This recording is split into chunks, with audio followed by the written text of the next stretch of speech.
got my goal. Rohan. How I trolled KSI. Banger, pre-banger, my nigga. Shout out to bro. Bring your next person. No more laughing. This is KSI, the UK's biggest YouTuber with more than 15 million subscribers, hosting his first Try Not to Laugh contest in America with 2 other huge creators. And this is me, a random YouTuber, but I'm about to do something he and the other judges would never expect and troll this entire comedy contest. No! You're probably wondering a couple things. How the hell did someone as irrelevant as me actually end up meeting KSI to troll him? Did I end up succeeding? And most importantly, why? Well, let's start with how the hell I got here. Ironically, getting here started with a lot of L's. You see, I've been a massive fan of KSI since 2020, and in 2020, he held a rap contest. 2020 is a crazy year, but everybody... Winning submission would be able to collaborate with him on a track. I tried out for that contest and wasn't even noticed. I continued trying to get his attention, and 1 year later, I remixed one of his biggest songs he released that year called Patience, and got ignored again. So I thought maybe I'm not succeeding because I didn't build my knowledge, strength, Hey man, everybody start somewhere. Them views is good views for me, man. Integrity enough. So I started working on my rapping and production skills, and in 2024 decided to remix his song Thick of It. From the screen to Oh, yeah, already not. Shit got muted. So it's just silent. Video did pretty well, but I was ignored again. I was tired of getting ignored by KSI, so I was automatically skeptical when I saw that KSI posted a application for his Try Not to Laugh in person. But I still applied and submitted a video of me rapping over a bunch of his liquids. Trying to ask for personality, JJ. You can't meet someone more like this. I know Big Star 1, 2, 3 on Big Star 4, 5, 6. The result? Rejected. That's funny. You might be thinking, this is all rejections. When does the story get better? I think it's just a mustache.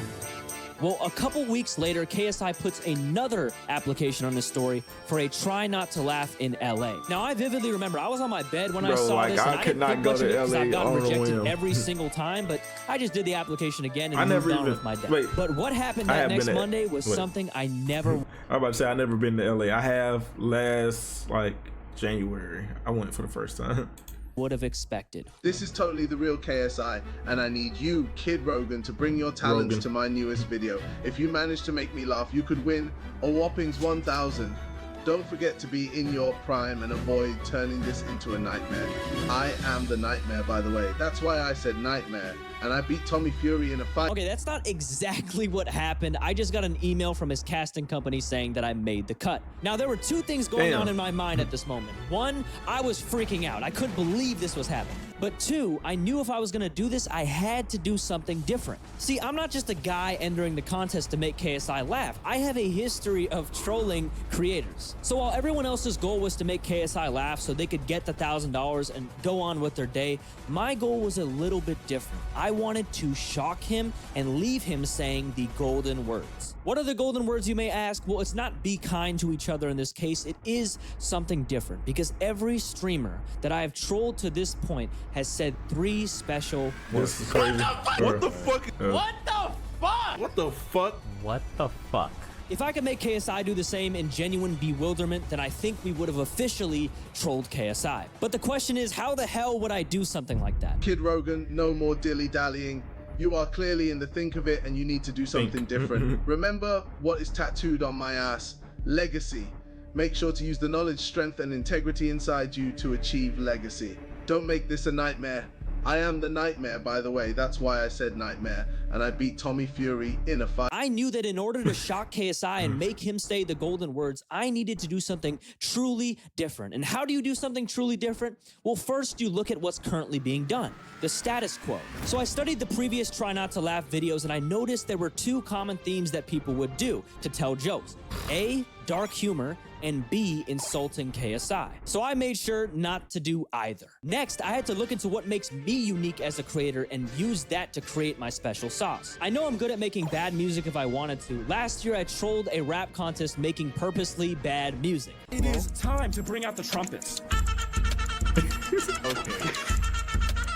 I'm a positive person and I'd rather put myself down before putting someone else down. I'm good at playing characters. I put a lot of effort into my trolling, and last but not least, I have a very weird way of saying things. I did like the idea of beating your kids. Like not like wait, let me back you. What? You inspired me to be short, man. Inspired you to be short? Yeah, I'm short, man.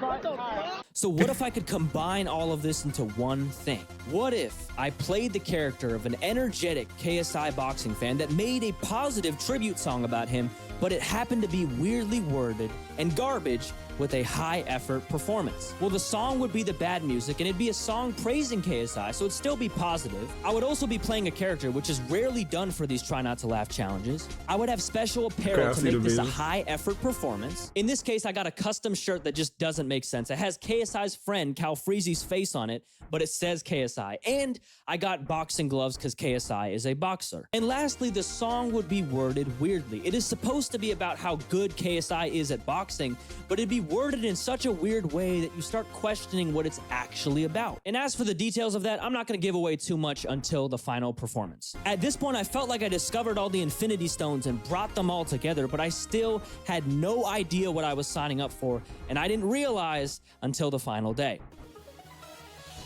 Now, right before the final day, I took a flight from San Francisco to Los Angeles. And that night, I was antsy. I could barely sleep because I was so excited and nervous. I woke up at 6 a.m. willingly, which I don't think anyone does that anymore. But after waking up, I immediately booked my Uber to the location and got there. And when I arrived at the location, I saw some people waiting around just like me. We started talking and a huddle started forming. Because I saw a huddle forming, I thought it was a good idea to pitch a unique plan. We all are trying to make KSI laugh. If we take something that's super stupid, like the words "swarms is coming" or something, and we each say it at the end of our set, you don't have to change your set. So once they kick you out, your time is up. You say, by the way, swarms is coming. If we have 20 people doing this, he's gonna be like, what the fuck? And that might compound into a laugh for you or you or you. And every time it happens, it's more funny. As we got on the bus, I even started a chant. What team are we? Swarm.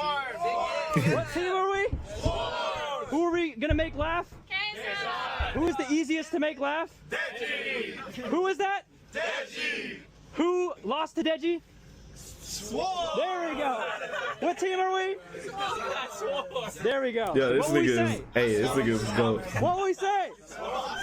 There we go. But unfortunately, no matter how much we planned, once we arrived, we were met with the grim reality of the situation. While we prepared for the guest to be KSI and his brother Deji because they both attended Kai Cenat's stream the day before, the guests actually turned out to be YouTubers Sketch and Zach Justice. Now here's what you need to know about the three guests. Sketch was hard to make laugh because he is constantly playing a character. KSI was the easiest to make laugh but would dismiss you quickly if he didn't like your bit. And Zach Justice was there for one purpose, to ruin your plans. Whatever bit you planned, Zach Justice would immediately interrupt and throw you off guard. You put a shirt over a circle. I don't know. It's not a circle, it's my stomach, bro. I'm single for any ladies. No, we picked up on that part. You didn't have to. There's certain things you don't have to say. The single part we got. I'm just trying to figure out. You're built like your dad slapped Chris Rock. Is that what I'm built like? So we all had to think smarter than ever. Give us a pet talk. Gonna make them laugh. Okay. They're too witty. No, they're too quick. KSI's the only one that you need to laugh. And it's really quick. Anything that looks like it's gonna take long, like the joke I said was pretty long. I mean, it was what, like 15, 20 seconds, and they were like not having it. Like, Well, so it has to be one-liners. Why can't you tell? But longer jokes are better. They're more witty. Longer jokes are more witty. it's set up properly. Having a longer joke sets it up properly so that they can laugh at the end. But that's the better way to do it. Yeah, Why exactly. don't they like it? I don't. I saw people walk in confident and walk out completely crushed. And the more I saw of that, the three harsh truths slowly entered my brain. Given that I was one of the last people to present to KSI, I was honestly getting unconfident. My heart started racing, and maybe I thought this wasn't possible after all. Through all of this, the underlying fear that this was all for nothing slowly entered my brain. Ha! You really believed you could troll me? You'll never be on my level or Logan Paul's, not with our limitless lunch who the Prime fuck is this? collection. Keep trolling your little Twitch streamers, you tiny Indian man. You have no idea what's coming to you. I am the nightmare. That's a fact, and I've already proved it by knocking out Tommy Fury flat on his ass. But again, the only way I've succeeded in the past is surviving and embracing this fear. I've always had this fear. Every single person I've trolled, I've had this feeling that it wasn't gonna work out. But I kept going in spite of it, and I got somewhere. The only thing I could do now was do the same. So I waited in anticipation for a couple of hours before it was finally my turn, and this happened. KSI, I'm a big fan. You're the best boxer ever. You're the best boxer ever. I made a song. I flew from San Francisco to perform this song. Okay. You're the best boxer. You beat everyone. Tommy Fury. I made the song. I want to just celebrate, you know? Yeah, and you agree. And then it'll be a constant reminder that you lost to each. Who's that guy? I can't phrase it. He likes burgers. Soon you will face reality. This nigga a fucking fool, bro. You will be disgraced to the Fury name.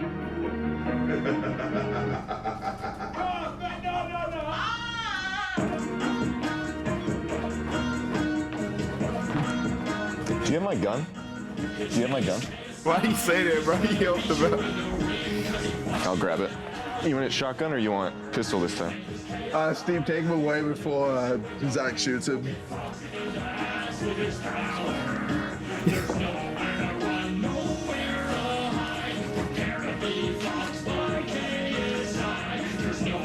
What is this song? I made it. I don't have What the? There you go, buddy. There's a piano part. Yo.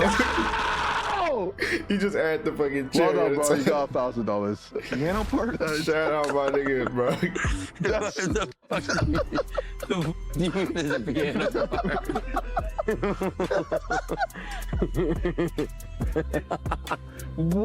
What the f was that?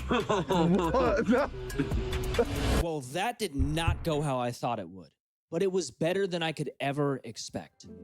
Bars, nigga.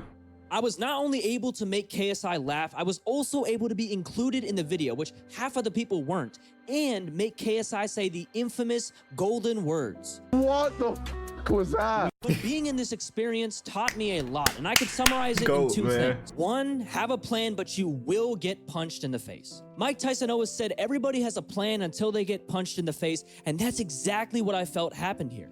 I came in with a million plans and still got punched in the face, metaphorically, not because he's a boxer or I'm a fake boxer. I had a shirt that I thought would troll him. I even made a song that I thought would troll him. We even did a chant for Swarms in the bus because we thought that would troll him, and none of those trolled him. Ironically, the thing that I said that really trolled them was the one thing in that entire performance that wasn't scripted and wasn't even in character. I was genuinely bummed they didn't get to the piano part of the song, and that's what made me win and put them off guard. So what I learned is it is important to plan, but no matter how much you plan or how aware you are, did you get $1,000, nigga? But that does not mean things won't work out in your favor. Just make sure to constantly improvise and constantly look for new opportunities. And the second thing I learned is keep shooting your shot. Before landing this opportunity, I tried to get KSI's attention dozens of times for 5 years, and nothing worked. But I kept trying, and now he owes me $1,000. He owes you. So I guess you could say I was in the thick of it, but now everybody knows. Yo, that was whack, kid. I can't let you end with that weak ass line. Time for me to step up and show you how it's done. I guess you won, Kid Rogan. You showed the knowledge, strength, and integrity to make me scribble and get Zach Marvel chuckling. Your song about me, absolute banger, had me and the Sidemen busting a move. Right. Keep going, Kid Rogan. Even a short man like you can achieve your dreams. I'm gonna do Kid Rogan. Speaking of dreams, what's the opposite? Nightmare. I am the nightmare, by the way. That's why I said nightmare. And I beat Tommy Fury in a fight. No cap. I'm in the thick of it.